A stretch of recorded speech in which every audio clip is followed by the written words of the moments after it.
ప్రభునందు ప్రియ దేవుని ప్రజలందరికీ ప్రభు పేరిట ప్రత్యేకంగా వందనాలు తెలియచేసుకొనిచున్నాను.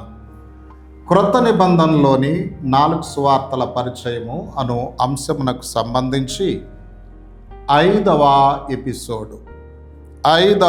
ఎపిసోడ్ పాలస్తీనా మత సాంప్రదాయములు. పాలస్తీనా మత సాంప్రదాయాలు. ప్రియదేవుని బిడ్డలారా, ఈ 4 సువార్తలు అర్థం చేసుకోవాలంటే క్రొత్త నిబంధనలో మతానికి సంబంధించిన కొన్ని పేర్లు వస్తాయి.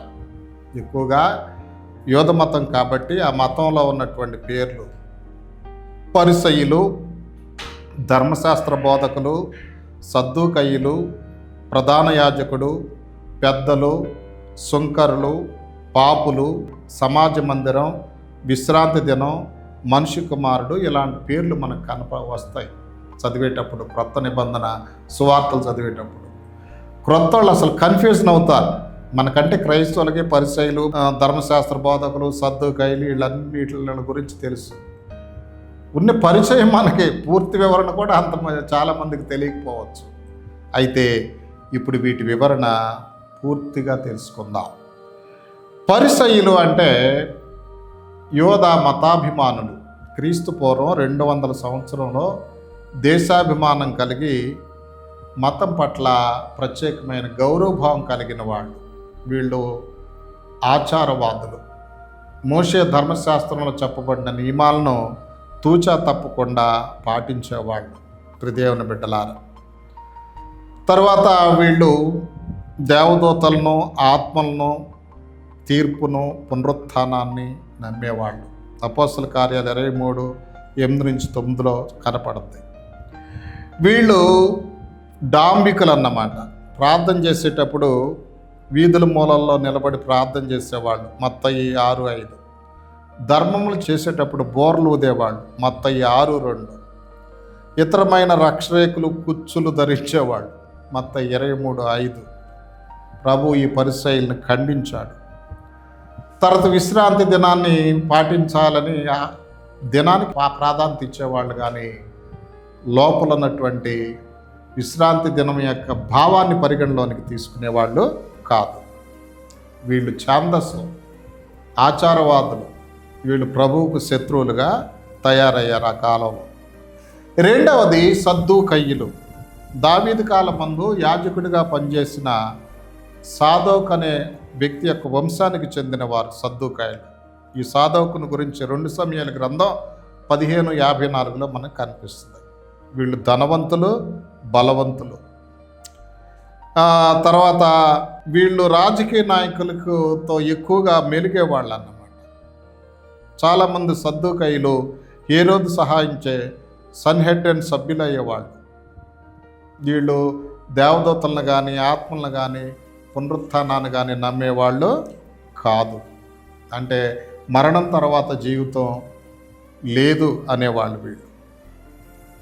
ఇక వీళ్ళు ఏం చేశారంటే దైవ సంకల్పం నమ్మక సర్వమును మనిషిని స్వాధీన చిత్తానుసారంగానే జరుగుననేవాళ్ళు. వీళ్ళు క్రీస్తుతో పెద్దగా కలహించలేదు, కానీ దేవాలయాన్ని శుద్ధీకరించినప్పుడు మాత్రమే ప్రభుతో కలహం పెట్టుకున్నారు. ప్రియదేవుని బిడ్డలారా, వీళ్ళు ఎక్కువగా సద్దూకయ్యుల్లో ప్రధాన యాజకులుగా ఉండేవాళ్ళు. వీళ్ళు క్రీస్తు కాలం వరకు ఉన్నారు. క్రీస్తు చనిపోయిన తర్వాత 70వ సంవత్సరంలో యెరూషలేము నాశనంతో సద్దూకయ్యులు కూడా నిర్మూలమైపోయారు. ఇక ధర్మశాస్త్ర బోధకులు. వీళ్ళు ఏంటంటే మోషే ధర్మశాస్త్ర నియమాల్ని వ్రాసి బోధించేవాళ్ళు. మోషే ధర్మశాస్త్ర నియమాల్ని వ్రాసి ప్రజలకు బోధించేవారు. అంటే మోషే రాసిన దానికన్నా వీళ్ళ సొంత నియమాలు కూడా ఎక్కువగా వాటిల్లో చేర్చేవాళ్ళు. ప్రజల భుజాలను మోపేవాళ్ళు. వీళ్ళని ప్రభువారు ఖండించేవారు. ఇక 4వ తెగ పెద్దలు. అంటే యూదుల్లో పెద్దల వరకు ఉండేవాళ్ళు. వీళ్ళు యూదుల న్యాయస్థాయిమైన సన్హెడ్రన్ సభలో సభ్యులుగా కూడా ఉండేవాళ్ళు. వీళ్ళు కూడా ఏకమై ప్రభువుని సిలువ వేయట జరిగింది. తర్వాత తెగ హేరోదీయులు. దేశాభిమానం లేక హేరోదు దయను నమ్మినోళ్ళు అన్నమాట. వీళ్ళని హేరోదీయులని పిలుస్తారు. అంటే రోమ బానిసత్వం నుంచి విడుదల పొందాలంటే మన సొంత శక్తి చాలదో, హేరోదు రాజు దయను పొంది స్వాతంత్ర్యాన్ని పొందుకోవచ్చని ఆ కాలంలో ఉన్న ప్రజలు హేరోదు రాజుని వాళ్ళ అధికారాన్ని అంగీకరించి ఆ హేరోదు రాజు దయాదాక్షిణ్యం మీద ఆధారపడేవాడు. ప్రియులారా, వీళ్ళు కూడా ప్రభుతో ఏకీభవించారు. వీళ్ళని హేరోదీయులు అంటారు. మత్తయి సువార్త 22 అధ్యాయం 15 వచనం 22 వచనం వరకు రాయబడింది. తర్వాత సుంకరులు, దేవుని బిడ్డలారా, సుంకరులు అనే తెగ గమనించవలసిన విషయం. సుంకరులు అంటే వీళ్ళు కూడా యూదులే, కానీ రోమా ప్రభుత్వం కింద పన్నులు వసూలు చేసేవాళ్ళు. ప్రభుత్వం నిర్ణయించిన దానికంటే అదనంగా పన్నులు వసూలు చేసి ప్రభుత్వానికి చెల్లించి కొంత వీళ్ళు కాజేసేవాళ్ళు. పన్ను చెల్లించలేని వాళ్ళని బలవంతంగా వేధించేవాళ్ళు, ప్రజాకంటకులుగా తయారయ్యేవాళ్ళు. అటువారిలో ముఖ్యుడు సొంకపు గుత్తదారుడైన ధనవంతుడైన జక్కయ్య, అలాగే మత్తయ్య. వీళ్ళందరినీ యూదులు అంటరాని వాళ్ళుగా చూసేవాళ్ళు. ఎందుకంటే వీళ్ళు నీతిబాహ్యమైన జీవితం జీవించేవాళ్ళు కాబట్టి వీళ్ళు పాపులు అని వీళ్ళకి ముద్ర వేసేవాళ్ళు. తర్వాత ఇంకొక తెగ సమరయులు. వీళ్ళు సమరయ ప్రాంతంలో నివసించేవాళ్ళు.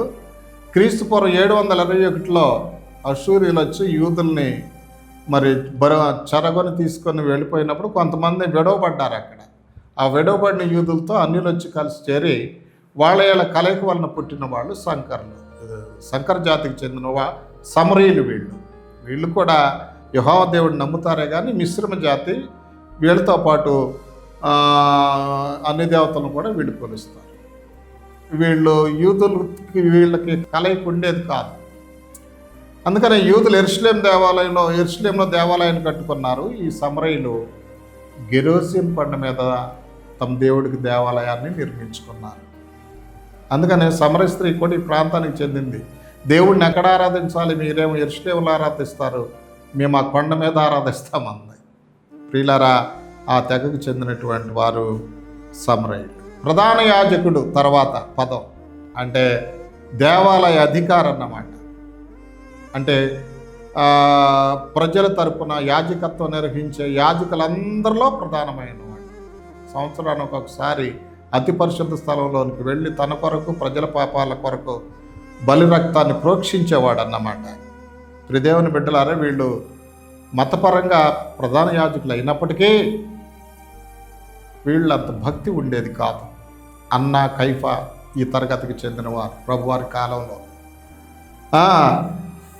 అంత భక్తియుతమైనటువంటి వాళ్ళు కాదు, లౌకికులుగా ఉండేవాళ్ళు. తర్వాత యూదుల యొక్క న్యాయస్థానం సన్హెడ్రిన్ సభ హెడ్ కూడా ఈ ప్రధాన యాజకులే ఉండేవాళ్ళు.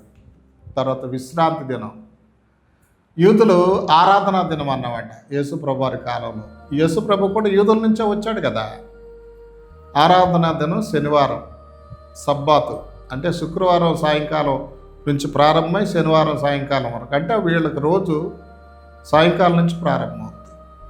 ఇది మనకు రాత్రి 12 నుంచి మనకు ప్రారంభమవుద్ది. అలా కాదు, యూదులకి సాయంత్రం నుంచి ప్రారంభమవుద్ది అన్నమాట. దేవుడు 6 రోజులు సృష్టించేసి 7వ రోజున విశ్రాంతి తీసుకున్నాడు. దేవుని బిడ్డలారా, అలాగే ఆ రోజు దేవుడికి ఇవ్వాలని విశ్రాంతి దినంగా శనివారాన్ని వాళ్ళు ఏర్పాటు చేసుకున్నారు. అయితే ఆ రోజున ఏ పని కూడా చేయకూడదు. అయితే ఎవరైనా బుద్ధిపూర్వకంగా విశ్రాంతి దినాన్ని మీరితే వాళ్ళకి మరణశిక్ష విధించేవాడు. సంఖ్యాకాండం 15వ అధ్యాయం 32 నుంచి 36 వరకు చూస్తే తెలుస్తుంది. ఇక తర్వాత సమాజ మందిరం, దీన్ని సినగోగ్ అంటారు గ్రీక్ భాషలో, ప్రార్థనా మందిరం అన్నమాట. ఇది యూదుల యొక్క గుడి, బడి లాంటిది కూడా. ఇక్కడ ధర్మశాస్త్రం నేర్చుకునేవాళ్ళు, చదువు నేర్చుకునేవాళ్ళు. శని, సోమ, గురువారాల్లో ఈ సమాజ మందిరాల్లో ఆరాధన జరిగాయి అన్నమాట. ప్రార్థన వల్లించేవారు, ధర్మశాస్త్ర ప్రమాణ పాఠం చదివేవాళ్ళు, తర్వాత ఆ సేవకులు ఆశీర్వదించేవాళ్ళు. ఇక ఆ తర్వాత మనకు మనిషి కుమారుడు అనే బిరుదు కనిపిస్తుంది. దేవుని బిడ్డలారా, మనిషి కుమారుడు అంటే మామూలు మనిషి అనుకుంటాం, అదొక అర్థం. రెండవది దార్శనిక సాహిత్యంలో మనం చూస్తే దేవుని అభిషేకం పొంది నా దైవ వ్యక్తి అనే అర్థం కూడా వస్తాయి. ఇలాంటి పదాలన్నీ మరి చిన్న వీడియోలో వివరించడం సాధ్యం కాదు. ఇవన్నీ మనం తెలుసుకొని ఉండాలి. మరి వీటిని విన్న మనందరం వీటిని హృదయంలో పదిలిపరుచుకొని సువార్తలు ఇంకా అర్థవంతంగా చదువుదాం, నేర్చుకుందాం. దయగలిగిన నాయన, ప్రేమ కలిగిన తండ్రి, మా ప్రభువా, మా రక్షకుడా, మీ ఘనమైన నామానికి వందనాలు. తండ్రి, ఈ వీడియోను ఆశీర్వదించుము తండ్రి. మత సాంప్రదాయాలు తెలుసుకొని నాయనా ముందుకు సాగిపోయి కృప దయచేయండి. యేసు నామములో ప్రార్థించి వేడుకొనిచున్నాము పరమ తండ్రి.